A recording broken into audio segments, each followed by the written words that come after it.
और खूब श्रमित होने के बाद भी यहाँ आकर हम तो रात में आए, आके हमने कही भाई हम सबसे सुबह मिलेंगे, हमको अभी सोने दो। रात में भी नींद नहीं आई, ऐसा लग रहा था हवाई जहाज ही उड़ रहा है अभी भी। कभी 2 बजे आँख खुले, कभी 3 बजे आँख खुले। फिर आँख खुलने के बाद ये मन में विचार आवे कि प्रसंग क्या रखूं मैं। अभी तक मेरे को पता ही नहीं है कि मुझे क्या बोलना। कल मैं पंडित जी से पूछ रहा था, मैंने कहा कुछ बताओ तो सही, क्या किस विषय पर बोलें। तो कोई कुछ बतावे, कोई कुछ बतावे। एक भैया बोले महाराज जी श्री जी का प्रसंग बोलो। मैंने कि भाई वैराग्य की भूमि है ये, और ये वैराग्य के पहाड़ों के यहाँ पर आकर के ऋषि महामुनि सब लोग ध्यानस्थ होते हैं, वैराग्य का आश्रय लेते हैं। वैराग्य की भूमि पर रस चर्चा कैसे निकलेगी भीतर से। बाकी एक बात आपको स्पष्ट कह दूं, आप संसार के संपूर्ण भावों का विचार करके योजना बना करके आप उसको कर सकते हैं, लेकिन प्रेम कभी योजना से नहीं होता। प्रेम की चर्चा कभी योजना से नहीं होती। आप विचार करके सोच के योजनाएं बना करके ये भाव मन में लाओ कि हम श्री जी की रस चर्चा करें, प्रेम की रस चर्चा करें, तो आप कुछ और ही कर बैठोगे। प्रेम योजनाओं से नहीं होता। प्रेम तो बिना योजना के होता है, बिना कंडीशन के होता है, बिना व्यवस्था के होता है। और जिनमें कंडीशन हो, व्यवस्थाएं हो, योजनाएं हो, वो प्रेम नहीं है, वो कुछ और है। श्री जी हमारी साक्षात प्रेम स्वरूपा हैं। उनके लिए योजना थोड़ी बना सकते हैं हम, व्यवस्था थोड़ी कर सकते हैं कि महाराज ऐसी ऐसी व्यवस्था, ऐसा बढ़िया, ये देखो क्या सुंदर कुटिया बनाई ऊपर, आप लोगों की कितनी अच्छी व्यवस्था है। 2 कूलर लगे, हमारे तो पंखा नहीं लगो महाराज जी। अच्छा, अब तो अकिंचन का पूरा रूप बदल गया। पहले की अकिंचन बढ़िया अकिंचन ही होती थी। पहले कैसी अकिंचन होती थी? ऊपर कुछ नहीं, लाइट नहीं, माइक नहीं, लेकिन अब संख्या इतनी आती है वैष्णवों की कि सभी व्यवस्थाएं करनी पड़ी। लेकिन फिर भी आप लोग भले ही सामान्य बैठे, हम तो अभी भी अकिंचन ही हैं। जो नैका थोड़ी व्यार चलती है यहाँ से, वही में ही थोड़े बहुत पसीना सूख रहे हैं हमारे, तो नहीं तो पीछे से लेके और ऊपर तक सब गीले हैं। अभी भी पीछे से ऐसी लग रही है कि न कोई पंखा कर दे भैया। लेकिन ठीक है, हम अकिंचन ही ठीक हैं। तो कोई विचार करे कि व्यवस्थाओं से वो प्रेम की चर्चा करे, रस चर्चा करे, तो व्यवस्था में सब संभव है, लेकिन प्रेम संभव नहीं। और जो व्यवस्था से किया गया हो उसको यदि आप प्रेम का नाम दे रहे हो तो आप गलत कर रहे हो।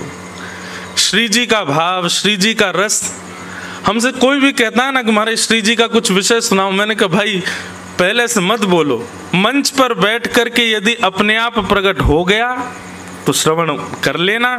मैं विचार करके नहीं बैठूंगा कि मुझे श्री जी का भाव कहना है, नहीं। तो वैराग्य की भूमि है।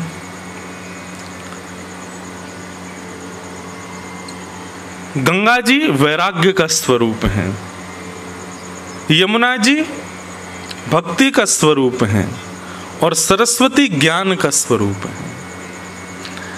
तीनों के तट जब मिलते हैं तो देखो, हमारे यहाँ के जितने भी ग्रंथ हैं, हमारे यहाँ के जितने भी शास्त्र हैं, यहीं से ऊपर 300 किलोमीटर जाओ तो बद्रीनाथ पड़ेगा। बद्रीनाथ से थोड़ा सा आगे माना गांव, जहां पर सरस्वती जी का दर्शन, वहीं सारे ग्रंथ लिखे गए। श्रीमद् भागवत जी की रचना वहीं हुई, आदि आदि सब पुराणों की रचना वेद व्यास जी ने वहीं की, चारों वेदों की रचना वहीं की। क्यों? क्योंकि सरस्वती ज्ञान का स्वरूप है। उन्हीं के तट पर ही ज्ञान प्रकट हुआ। उसके बाद 1 किलोमीटर तक सरस्वती जी का दर्शन होता, उसके बाद फिर अलकनंदा जी, गंगा जी का दर्शन है। गंगा जी प्रारंभ होती बद्रीनाथ आ जाता है, जहां पर त्रिलोकीनाथ भी समाधिस्थ होकर के वैराग्य रूप से बैठे हैं। मतलब गंगा वैराग्य का प्रतीक है। जिसके तट पर त्रिलोकीनाथ साक्षात श्रीमन नारायण भी वैरागी बन जाएं, वो गंगा है। और वही जल की धार जब यमुना बन करके वृंदावन जाती है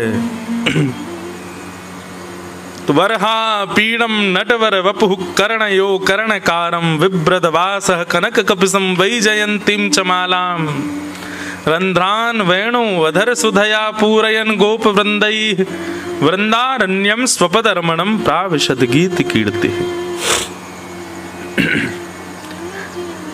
वही यमुना के तट पर जब ठाकुर जी पहुंचते हैं तो क्या होता है, वो यह भी भूल जाते हैं कि वो परब्रह्म हैं, वो यह भी भूल जाते हैं कि वो त्रिलोकीनाथ हैं।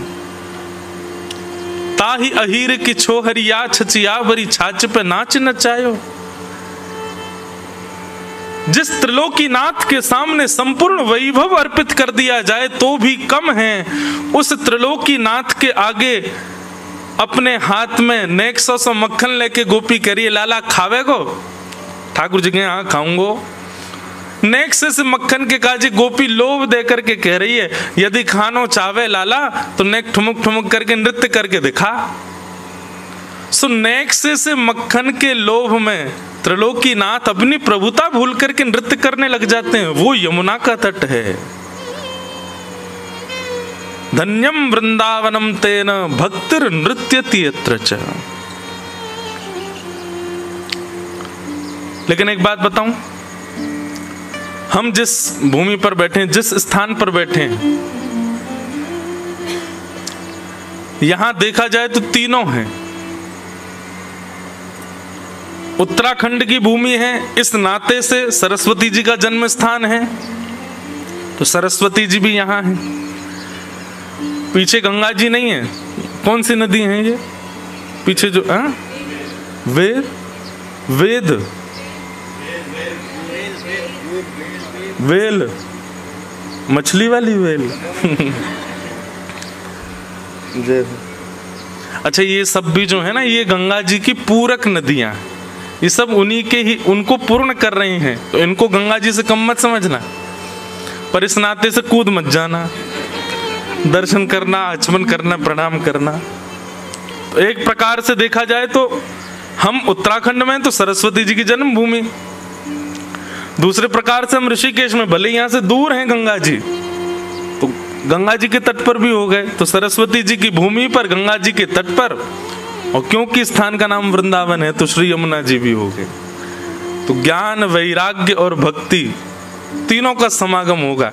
इसका मतलब है श्री जी का भाव निश्चित आएगा, क्योंकि यमुना जी का भाव वृंदावन के नाम से हो रहा है ना पूर्ण। तो ऐसी गंगा, यमुना और सरस्वती, ज्ञान, वैराग्य और भक्ति। भैया कूलर मत लगवाना, अभी रहने दो, नहीं वहीं रहने दो हमको, हम तो ऐसे ही बोल रहे थे, कोई दिक्कत नहीं, बस छोटा पंखा लगवा देना कल है। कूलर की आवश्यकता नहीं है, तो आप सबकी व्यवस्था के लिए है, हम तो थोड़े में ही प्रसन्न हो जाते हैं। तो तीनों भाव आएंगे। अब अभी तक भी निश्चित नहीं है कि मैं क्या बोलूं रात में, लेकिन एक क्षण के लिए मन में भाव आया था कि सप्त गीत हैं भागवत में। तो कुछ समय पहले जयपुर में 3 दिन का सत्र हुआ था, तो वहां पर हमने वेणु गीत कहा था, बहुत सुंदर है वेणु गीत। एक मन में भाव आया कि उसी को पुनः कहें, विस्तार से और थोड़ा होगा, पर फिर दूसरे क्षण में आया कि कोई और भाव स्पर्श कर लें, जब अवसर मिला है 4 दिन का तो कुछ नया भाव ले लें। तो फिर मन में भाव आया कि युगल गीत, श्रीमद् भागवत में गोपियों ने 3 गीत गाए हैं, पहला वेणु गीत, दूसरा गोपी गीत और तीसरा युगल गीत। इतना सुंदर है युगल गीत, अभी भी निश्चित नहीं है कि मैं वही प्रारंभ करूंगा क्या, लेकिन जैसे ही मैं कक्ष से निकल के यहां आने लगा तो तीसरा भाव आया कि वैराग्य की भूमि है, ज्ञान की भूमि है, भक्ति भूमि तो हमारा वृंदावन है। तो ज्ञान और वैराग्य की प्रधानता यदि देखें तो बद्रीनाथ में मैं विशेष रूप से नवयोगेश्वर संवाद कहता हूं। आते आते मन में भाव आया जब पहाड़ों को देखा कि नवयोगेश्वर संवाद कहूं। श्रीमद् भागवत में जो अद्भुत वर्णन है नवयोगेश्वर संवाद का, तो फिर अंत में बात यहीं आकर के ठहर गई कि नवयोगेश्वर संवाद ही कहें। उसी बीच में ही हम युगल गीत का भी स्पर्श कर लेंगे, रस लीला ब्रज लीलाओं का भी स्पर्श कर लेंगे, और एक भक्ति साधक के लिए जीवन में क्या क्या होना चाहिए वो सब नवयोगेश्वर संवाद में वर्णन है। बाकी मैं फिर कहूं भैया स्वच्छंद है भाव, कल हो सकता है कि कल फिर बदल जाए ये भी कोई संभव नहीं कि नवयोगेश्वर संवाद कल मन किया तो युगल गीत भी आ सकता है। इसीलिए इसका नाम अकिंचन कथा है। अकिंचन मतलब कुछ भी निश्चित नहीं है, ना पंडाल निश्चित, ना ही कोई व्यवस्था निश्चित, बस सब ठाकुर जी के विश्वास पर निर्भर है ये पूरी कथा। तो नवयोगेश्वर संवाद से हम लोग प्रारंभ करते हैं। बहुत सुंदर भाव है, थोड़ी उसकी भूमिका समझ लो, और थोड़ा ज्ञानवर्धक है लेकिन भक्तिवर्धक भी है। एक बात सदैव याद रखना, स्वस्थ होने के लिए कड़वी दवाई पीनी पड़ती है। अगर दवाई सेवन, औषधि सेवन कर लिया जाए उसकी कड़वाहट को अविचार करके, तो स्वास्थ्य लाभ होता है। थोड़ा ज्ञान यहाँ पर ज्यादा होगा, इसलिए उसको आप थोड़े उससे ऐसे वो मत होना कि हमें तो शायद भाव समझ। इतना सरल है, इतना सुंदर है नवयोगेश्वर संवाद। मैं गुरु की कृपा से, श्री गंगा मैया और हिमालय की आज्ञा से इस भाव को आप सबके मध्य में कहने का प्रयास करूंगा। बड़े भाव से आप लोग सुनिएगा। आइए प्रारंभ करते हैं। श्रीमद् भागवत का 11 स्कंद, 11th, भागवत में 12 स्कंद है, 12, और ये भागवत का 11वां स्कंद है। श्रीमद् भागवत में 12 स्कंद भगवान के अलग अलग अंग बताए गए। कोई हाथ हैं, कोई पैर हैं, कोई उदर हैं, कोई हृदय हैं। 11वां स्कंद जो है ये भगवान का ललाट है, मस्तिष्क। एक प्रकार से ऐसा मानो कि आपके हृदय में आए ठाकुर जी का मस्तिष्क पर तिलक कर रहे हो। नवयोगेश्वर संवाद 11वां स्कंद सुन करके, ठाकुर जी का ललाट है। आइए उसमें प्रवेश करते हैं। गोविंद भुज गुप्तायाम द्वारवत्याम कुरुद्वः अवासीत नारदो भिक्षणम कृष्णोपासन लालसा। बहुत सुंदर भाव। श्री सुखदेव जी वर्णन कर रहे हैं,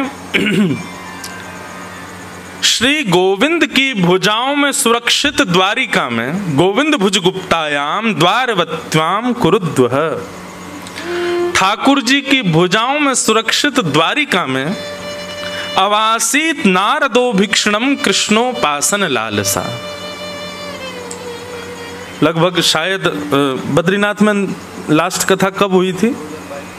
22 में हुई थी। 2022 के बाद आज स्पर्श कर रहे हैं इस विषय का।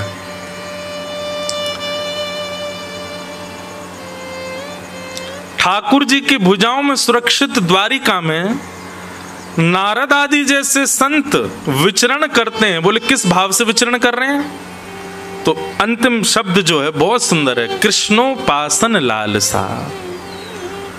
कृष्ण की उपासना की लालसा से। वहीं रास पंचाध्याय में जब गोपियां गोपी गीत गाती हैं तो वहां क्या आता है? कृष्ण दर्शन लालसा। रुरुदुः स्वस्वरम राजन कृष्ण दर्शन लालसा। ये लालसा शब्द जो है ना, ये उचित नहीं है। लालसा शब्द को एक प्रकार से विषयी शब्द माना गया है। बस ठीक है।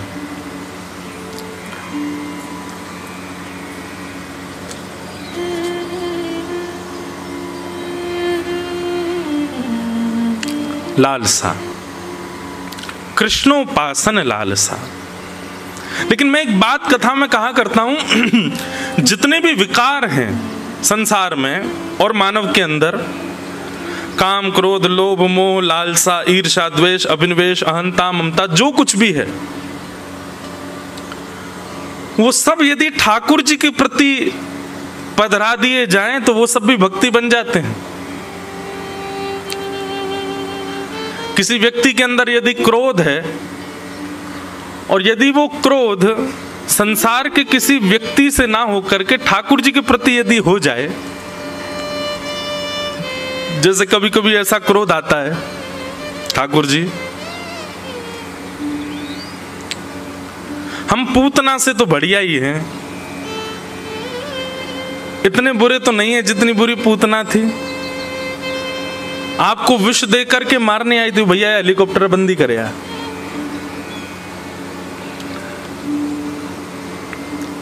इतने बुरे तो नहीं है हम, लेकिन आपने क्या किया? अहो वकीयम स्तन कालकूटम जिघांक्षया पाययदप्य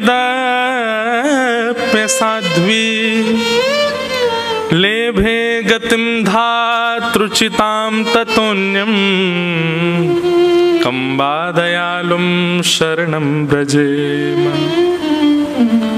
बकासुर की बहन पूतना को आपने वो गति प्रदान कर दी जो मां यशोदा को प्राप्त होनी चाहिए।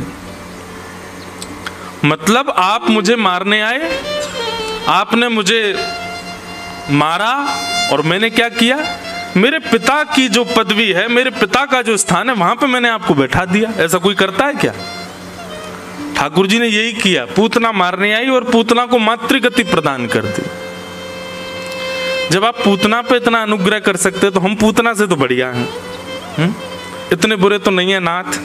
ठीक है, भले ही रूखी सूखी रोटी का भोग लगा देते हैं, सब्जी में नमक ज्यादा कर देते हैं, कभी कभी अपने स्वाद के लिए भोजन बना के आपको पधरा देते हैं, पिज्जा बर्गर का भी भोग लग जाता है ठाकुर जी को।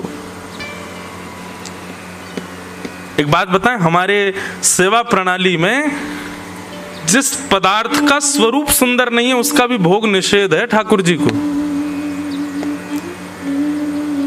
जैसे कटहल का भोग क्यों नहीं लगता ठाकुर जी को? उसका स्वरूप सुंदर नहीं है। कहीं कहीं मंदिरों में बैगन का भोग नहीं लगता, क्यों? क्योंकि बनने के बाद में भरता जो है वो बड़ा ऐसा गिलगिला सा हो जाता, स्वरूप सुंदर नहीं है। स्वरूप, रूप, आकृति और सुगंधी, ये जिनकी सुंदर ना हो वो ठाकुर जी को भोग में कहीं कहीं निषेध है। कहीं कहीं भोग लगता भी है ठाकुर जी को इन सब भावों का, वस्तुओं का, पर सब जगह अलग अलग भाव है। स्वरूप के अनुसार कई बार भोग ठाकुर जी को नहीं पधराया जाता। कई मंदिरों में टमाटर का भोग भी नहीं लगता, क्यों? टमाटर विदेशी सब्जी है, भारत की सब्जी नहीं है। ऐसा कहते हैं कि विदेशी है। तो कई मंदिरों में ये भाव है जो भारत में ही प्रकट हुए हैं व्यंजन, उन्हीं का ही भोग लगाया जाए, बाहर से आए हुए व्यंजनों का नहीं। और यहाँ तो आदमी महाराज बस पूछो, पास्ता बना देते ठाकुर जी के लिए। अभी हम ऑस्ट्रेलिया में थे तो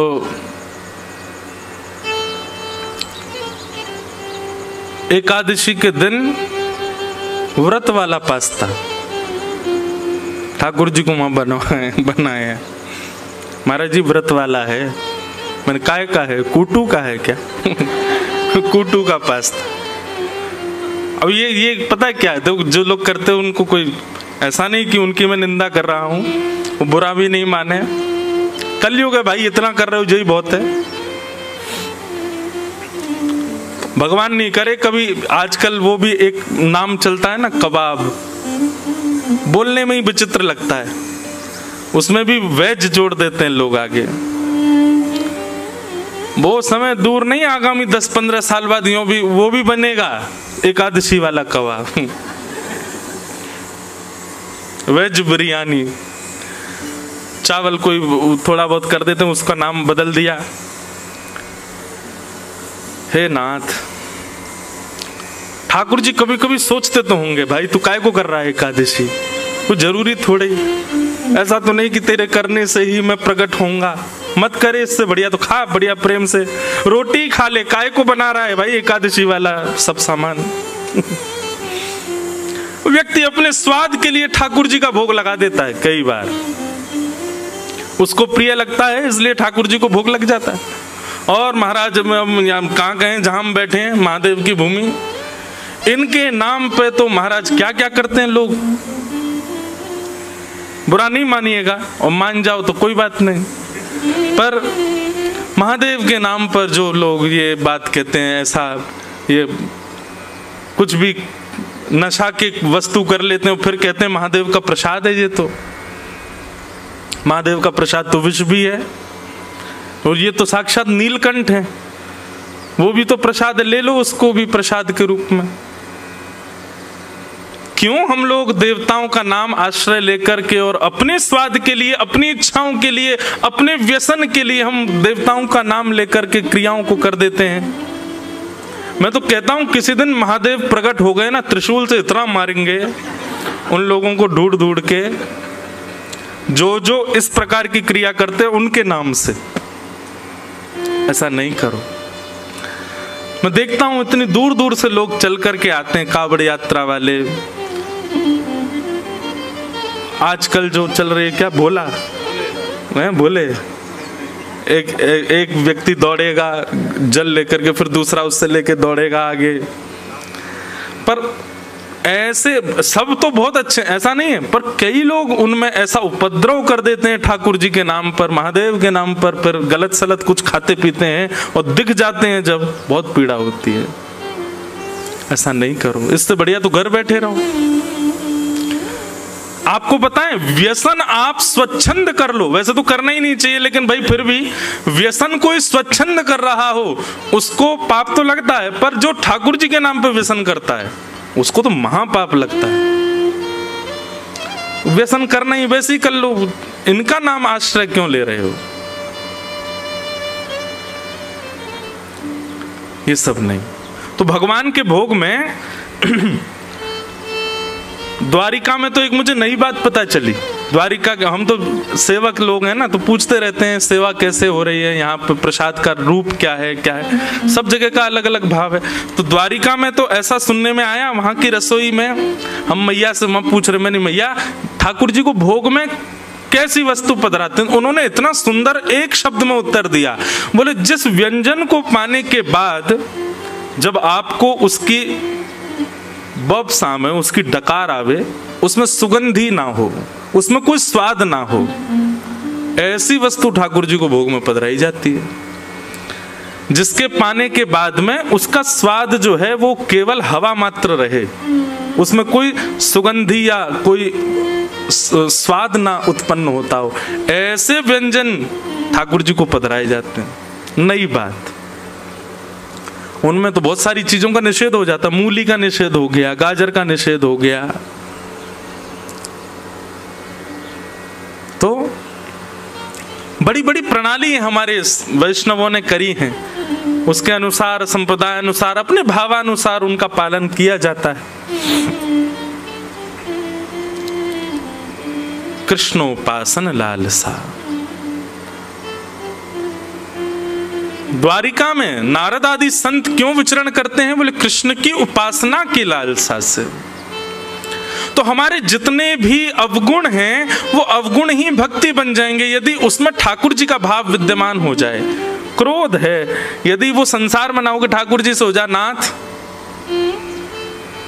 सुना है तारे हैं तुमने लाखों, हमें जो तारो तो हम भी जाने, सुना है तारे हैं तुमने लाखों, हमें जो तारो तो हम भी जाने।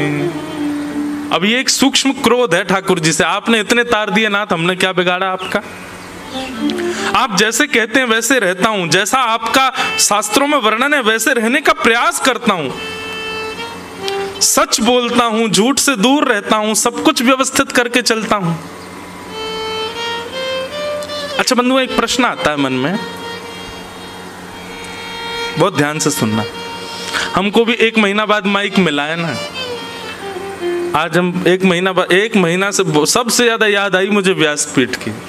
इतना स्मरण हो रहा था कब बैठूं कब कुछ सुनाऊं। वहां पे भी सुनाता था, करने तो आराम गया था, 2 दिन में ही आराम हो गया मेरा। तीसरे दिन से यूं लगे अब तो आराम, अब तो नींद ही नहीं आ रही, क्या करें। तो हमने छोटे छोटे मीट एंड ग्रीट रखे। कथा तो अकेले थोड़ी, पूरी टीम यहीं थी, हम अकेले कैसे कथा करें। तो लोग बागों को बोल देते थे हाँ भाई यहाँ रुके, आ जाओ। इतनी भीड़ आती, उनके बीच में बैठ के थोड़ी बहुत देर सत्संग करते। एक दिन एक बालक ने वहां पर एक प्रश्न किया और उससे इतना सुंदर भाव ठाकुर जी ने प्रेरणा देकर के उत्तर दिलाया। अधिकतर लोगों के मन में ये प्रश्न होता है, महाराज जी व्यसन करने वाले, उल्टे सीधे काम करने वाले लोग कभी कभी ज्यादा सुखी दिखाई देते हैं।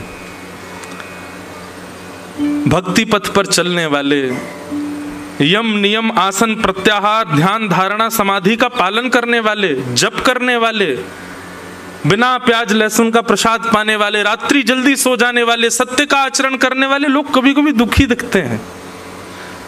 भगवत आराधन करने वाले लोगों के जीवन में कभी कभी संकट ज्यादा दिखाई देते हैं, कष्ट ज्यादा दिखाई देते हैं, और व्यसनी पामर जीव कभी कभी बड़े प्रसन्न दिखते हैं। ऐसा क्यों? इसका भगवत कृपा से एक उत्तर मन में आया, बहुत ध्यान से सुनना। सीधी बात है, जिसके घर में रहते हो, जिसके देश में रहते हो, जिसके नगर में रहते हो, यदि उसके बनाए नियमों का पालन नहीं करोगे तो दुखी रहोगे। हम लोग कलयुग में रहते हैं और पालन करते हैं सतयुग का। रहते कहां पर हैं? कलयुग में। और पालन क्या कर रहे हैं? सतयुग का। सुबह जल्दी उठेंगे, बताओ 5 बजे से कथा, आज सॉरी 5:30 बज गए हैं, कल 5 बजे बैठ जाऊंगा मैं, कल आप और जल्दी 4:45 तक आ जाना। आज भी आ ही गए होंगे, हम ही हैं ऐसे, क्या करें। तो आप रहते कलयुग में हो और पालन करते हो सतयुग का। कलयुग को ये बात अच्छी लगेगी? नहीं लग सकती। तो कलयुग क्या करता? अब वो आप पर कुछ प्रहार तो कर नहीं सकता, तो वो क्या करता है?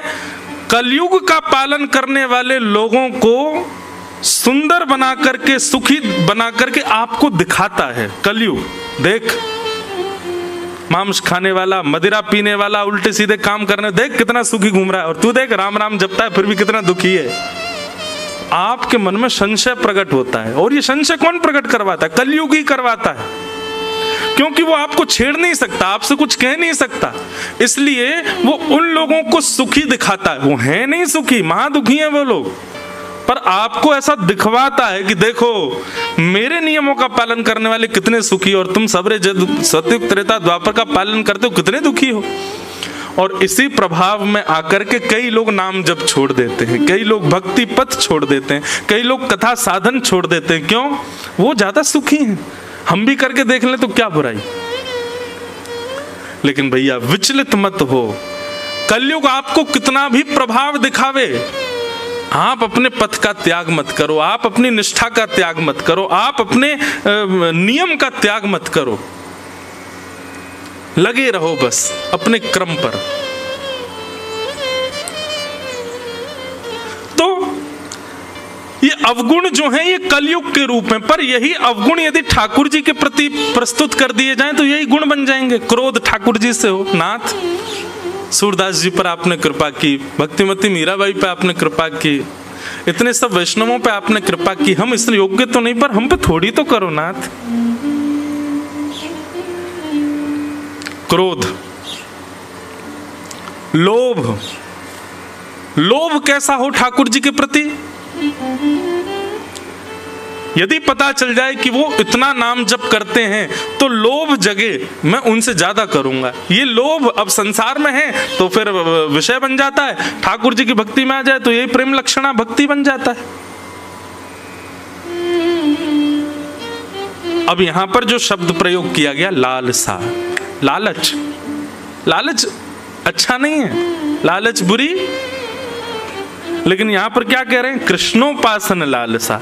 यदि कृष्ण की उपासना का लालच है, कथा सुनने का लालच है, वृंदावन जाने का लालच है, भक्त बंदों से मिलने का लालच है, तो वो लालच अच्छा है। एक प्रकार से संसार में करो तो सब विषय हैं, लेकिन ठाकुर जी के सन्मुख प्रस्तुत कर दो तो सब भक्ति है। कृष्णोपासन लालसा। नारद जी महाराज इसलिए घूमते हैं द्वारिका में कि चलते फिरते कभी ना कभी कहीं ना कहीं ठाकुर जी दिख जाएं, मिल जाएं, उनका दर्शन हो जाए। बहाने से जाते हैं द्वारिका के द्वार पर, और द्वार पर जाकर के कहते हैं भिक्षाम देहि। मानो कभी भिक्षा लेकर के श्री कृष्ण भीतर से आ जाएंगे तो मन प्रसन्न हो जाएगा। ऐसे बहाने बना करके नारद जी महाराज द्वारिका जाते हैं और द्वारिकाधीश के यहाँ जाकर के भिक्षा मांगते हैं। पर कभी तो भिक्षा लेके देवकी मैया आ जाती हैं, कभी लेके बलराम जी आ जाते हैं, कभी रोहिणी मैया आ जाती हैं, कभी वसुदेव जी आ जाते हैं, ठाकुर जी नहीं आते। ठाकुर जी तो पहले ही विचार कर लेते हैं ना, जो जिस भाव से आ रहा होगा वही भाव पूर्ण नहीं होने दूंगा। अब नारद जी तो पात्र लेके खड़े भिक्षाम देहि, और भीतर से आ रहे हैं वसुदेव जी। नारद जी कहते जिसके लिए आया वो तो आया ही नहीं। बलराम जी आ जाते कभी भिक्षा लेकर, नारद जी कहते तुम काहे को आ जाते हो, उनको क्यों नहीं भेजते, हमको उनके दर्शन की अभिलाषा है, ऐसी लालसा। हाँ,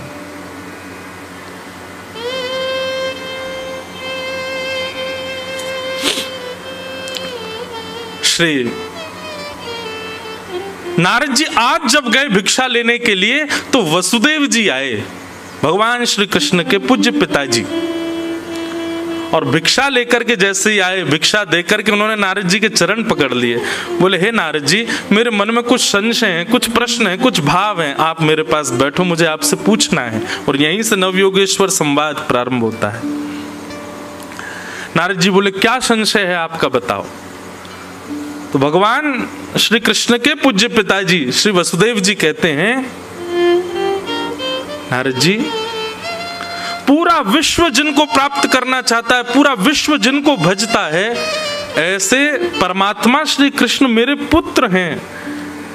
मैं चाह करके भी उनका भजन नहीं कर पाता, मैं चाह के भी उनकी आराधना नहीं कर पाता, मैं चाह करके भी उनको प्रणाम नहीं कर पाता, क्योंकि वो मेरे पुत्र हैं। तो मैं कैसे उनकी भक्ति करूं, मैं कैसे उनका आराधन करूं, मैं कैसे उनको प्रणाम करूं, मैं कैसे उनका वंदन करूं। कृपा करके आप वैष्णव हो, आप मेरा मार्गदर्शन करो। कैसा प्रश्न है वसुदेव जी का, अपने पुत्र को भजना चाहते हैं, वो प्रश्न कर रहे हैं। तब नारद जी महाराज कहते हैं, बोले इस प्रश्न के उत्तर में तो मैं आपको वो संवाद सुनाऊंगा जो एक बार राजा निमि को 9 योगेश्वरों ने सुनाया था। यही नवयोगेश्वर संवाद। और यहीं से श्री नारद जी महाराज योगेश्वर संवाद कहना प्रारंभ करते हैं।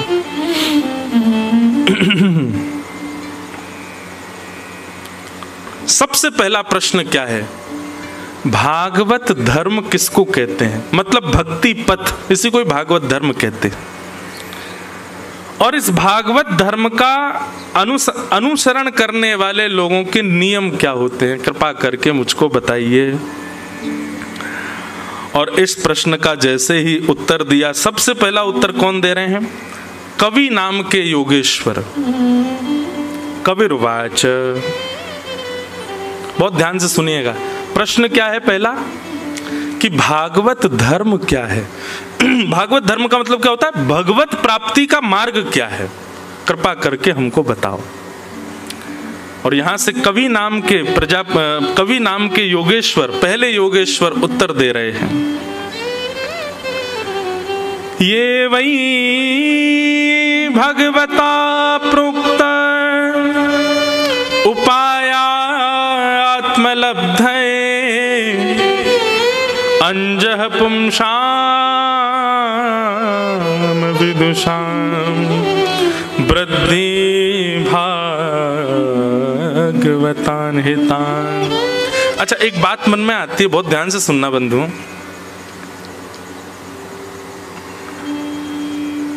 भक्ति में सबसे बड़ी उपलब्धि क्या है, श्री कृष्ण की प्राप्ति सबसे बड़ी उपलब्धि है? नहीं। तो जिन जिन्होंने नहीं कहा है वो उत्तर दो, क्या है फिर? जिन जिन लोगों ने मना किया कि कृष्ण की प्राप्ति सबसे बड़ी उपलब्धि नहीं है, तो फिर उत्तर बताओ क्या है सबसे बड़ी उपलब्धि?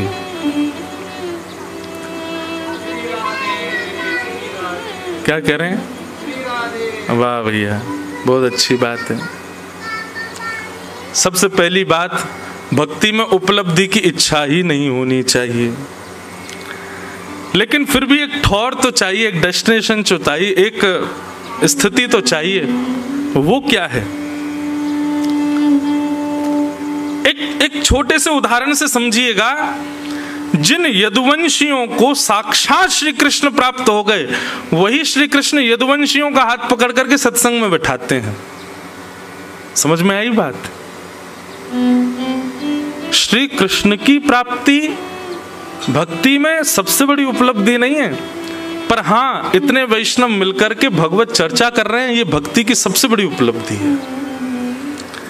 और वो भी ऐसे माहौल में, ऐसे समय पर, ऐसे स्थान पर, ऐसी बेला में बैठ करके ये सत्संग करना निश्चित ही भगवत बड़ी कृपा है हम आप सब लोगों के ऊपर। ठाकुर जी का बड़ा अनुग्रह है। ठाकुर जी निश्चित ही प्रसन्न तो नहीं होंगे हमसे, लेकिन हाँ, हमको देख के मुस्कुराते तो होंगे थोड़े थोड़े। उसी का ये फल है कि हमको ये सत्संग प्राप्त है। और इसका उदाहरण क्या है कि ठाकुर जी को प्राप्त करने वाले वैष्णवों को भी ठाकुर जी कहते हैं कि तुम लोग सत्संग करो, मेरा चिंतन करो, मेरा भजन करो। ध्रुव जी महाराज को 5 वर्ष की आयु में ठाकुर जी मिल गए। उसके बाद भगवान ने 36,000 वर्ष के लिए उनको कहा कि तुम शासन करो। 36,000 वर्ष बाद ध्रुव जी महाराज बोले कि मेरे अंदर क्रोध कैसे आ गया, मेरे अंदर ये क्रोध का जन्म कैसे हो गया? मैंने तो भगवान का साक्षात्कार किया है। ऐसा प्रसंग आता है कि ध्रुव जी महाराज ने यक्षों का वध किया था क्रोध में आकर के। ध्रुव जी को क्रोध कैसे आ गया? तब ध्रुव जी को कहते हैं कि तुमको भगवान का दर्शन तो किया, तुमको भगवान तो प्राप्त हो गया, लेकिन तुमको सत्संग नहीं मिला। गोपियां, रास पंचाध्याय में प्रसंग आता है कि जब भगवान श्री कृष्ण उनके साथ में विचरण करने लगे, विहार करने लगे, तो भगवान कृष्ण प्राप्त हो गए, लेकिन प्राप्त करने के बाद भी गोपियों के चित्त में सूक्ष्म अहंकार आ गया। तुरंत ठाकुर जी अंतर ध्यान हो गए। क्यों? क्योंकि मैं तो मिल गया हूं, लेकिन इनको सत्संग नहीं मिला है। तब किशोरी जी उनके समीप आती हैं और यमुना के तट पर बैठ करके गोपियां अच्छा, एक बात बोलूं, मन में एक भाव आता है। ये गोपी गीत के जो भाव है ना, गोपी गीत के जो श्लोक है ना, ये गोपियां गा रही हैं, पर इन श्लोकों की रचयिता तो हमारी श्यामा जी हैं, हमारी किशोरी जी हैं, वही गवा रहे हैं। तो कृष्ण तो मिल गए गोपियों को, लेकिन उसके बाद भी गोपियों के चित्त में अभिमान तो आ गया। तो एक बात निश्चित हो जाती है कि भगवत प्राप्ति ये भक्ति में उपलब्धि नहीं है, क्योंकि ठाकुर जी के मिलने के बाद भी कई भक्तों में दोष प्रकट हुए हैं। लेकिन वही भक्त जब सत्संग में जाता है, ठाकुर जी की रस चर्चा का श्रवण करता है, तो गाने लगता है, तब कथामृतम तप्त जीवनम कविभिरीडितम कल्मषापहम श्रवणमंगलम श्रीमदाततं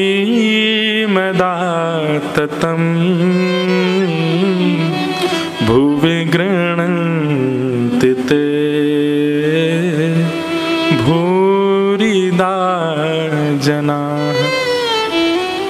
वास्तव में गोपी गीत में जब ये वाला श्लोक आता है ना, तभी ठाकुर जी तैयारी बना लेते हैं, अब मुझे इनसे पुनः मिलना है। क्यों? क्योंकि कथा के प्रति, सत्संग के प्रति इनकी रुचि दिख रही है। ठाकुर जी जब देख लेते हैं कि भाई इसमें सारे गुण हैं, खूब जप करता है, खूब तप करता है, यज्ञ करता है, अनुष्ठान करता है, तिलक स्वरूप करता है, पर कथा में इसकी रुचि नहीं है, तो ठाकुर जी कहीं ना कहीं अपने आप को दूर ही रखते हैं। लेकिन बाकी के साधनों में इतनी रुचि नहीं है, कथा श्रवण में बड़ी रुचि है। तो ठाकुर जी पहले ही आड़े आ जाते हैं, बोले इसको दर्शन तो मुझे देना, सत्संग इतना प्रिय। क्योंकि ठाकुर जी जानते हैं कि सत्संग ही वैष्णव का शुद्ध निर्माण करता है।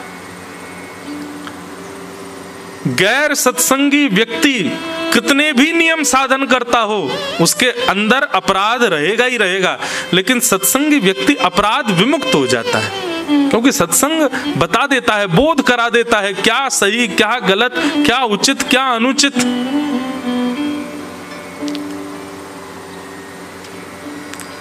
तो भक्ति में उपलब्धि क्या है? आप रात्रि में सो रहे हैं और नींद नहीं आई, तो नींद ना आने पर आप सोशल मीडिया नहीं देख रहे हो, नींद ना आने पर आप YouTube पर जाते हो, किसी अच्छे रसिक जन की सुंदर वाणी चला करके उसको श्रवण करने लगते हो। ऋषिकेश से दिल्ली की ड्राइव कर रहे हैं तो गाड़ी में कोई भद्दे गीत ना चला करके किसी भगवत रसिक की वाणी सुनते हुए जा रहे हो। अपने समय में, अपने जीवन में, अपने दिन में एक क्षण का भी अवकाश जब मिलता है, एक क्षण के लिए भी जब आप खाली होते हो, उस क्षण में आप अपनी इंद्रिय विषयों की तरफ ना जाकर के भगवत वार्ता को प्रायोरिटी देने लग जाओ, तो समझ जाना अब भगवत उपलब्धि प्राप्त हो रही है। अब आप भक्ति के पथ पर अग्रसित हो गए हो। एक प्रकार से ये कह दूं तो जैसे पथ पर चलते हैं तो माइलस्टोन आते हैं ना, इतनी दूरी और रह गई, इतनी दूरी और रह गई। जब ऐसी स्थिति हो जाए कि आप नींद ना आने पर, मार्ग पर चलते हुए अपने दिन के अवकाश में सत्संग को प्रायोरिटी देते, तो आप पहला माइलस्टोन पार कर चुके हो, अब ठाकुर जी के और समीप आ चुके हो। वही बात यहां पर कह रहे हैं, भगवतः प्रोक्तः उपाय आत्मलब्धये अंजः पुंसाम विदुषाम वृद्धिम भागवतान हितान। निमि राजा ने प्रश्न किया कि भागवत धर्म क्या है, और कवि नाम के योगेश्वर कहते हैं कि ठाकुर जी के द्वारा बताई गई जो वाणियां हैं, ठाकुर जी के द्वारा कहे गए जो प्रसंग हैं, उन प्रसंगों पर अमल करके उनका जीवन में पालन करना और नेत्र बंद करके ठाकुर जी ने जो कह दिया उसको करने लग जाना, यही भागवत धर्म है। उस पर किंतु परंतु प्रश्न चिन्ह नहीं है। ठाकुर जी यदि अपने प्रवचन में कह रहे हैं गीता में, कर्मण्येवाधिकारस्ते मा फलेषु कदाचन, हे अर्जुन तुम्हारा अधिकार केवल कर्म पर है, फल की चिंता मत करो, फल देने का अधिकार मेरा है, तो इसका पालन होना चाहिए कि फल की चिंता मत करो, ठाकुर जी देखेंगे, हम बस कर्म करें। भगवान यदि अपने प्रवचन में कह रहे हैं कि ये अपराध है, ये पाप है, ये दोष है, तो निरंतर उनका ध्यान करके वो ना करना, और जो ठाकुर जी की आज्ञा है उस पर नेत्र बंद करके चलने लग जाना, यही भागवत धर्म है। बंधुओं, भक्ति में सबसे ज्यादा आवश्यक यदि कुछ है तो वो है विश्वास, अटूट विश्वास। हमारे सूरदास जी गाते हैं बहुत सुंदर भाव,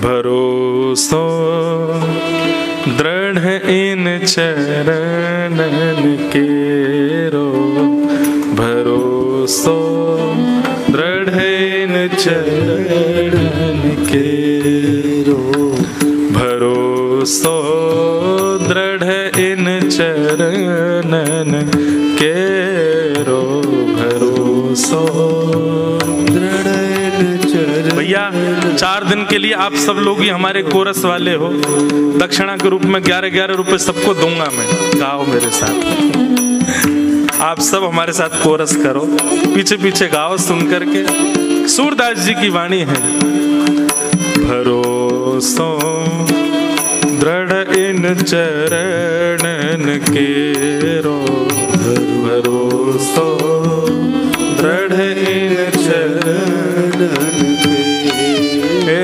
भरोसो दृढ़ इन चरणन केरो, भरोसो दृढ़ इन चरणन के। श्री वल्लभ नख चंद्र छटा बिन श्रीवल्लभ नख चंद्र छटा बिन श्रीवल्लभ नख चंद्र छटा बिन श्रीवल्लभ नख चंद्र छटा बिन सब जग माही अंधेरो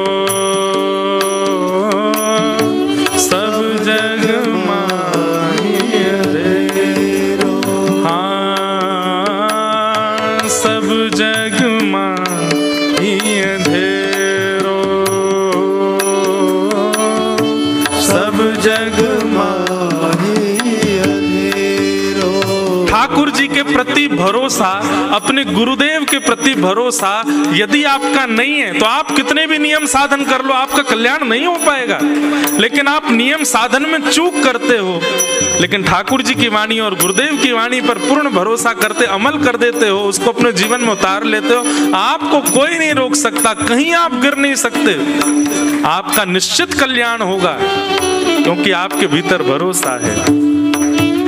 भरोसो दृढ़ चरणन केरो भरोसो दृढ़ चरण भरोसो दृढ़ चरणन केरो भरोसो दृढ़ चरणन केरो। श्री राधा रमण लाल की।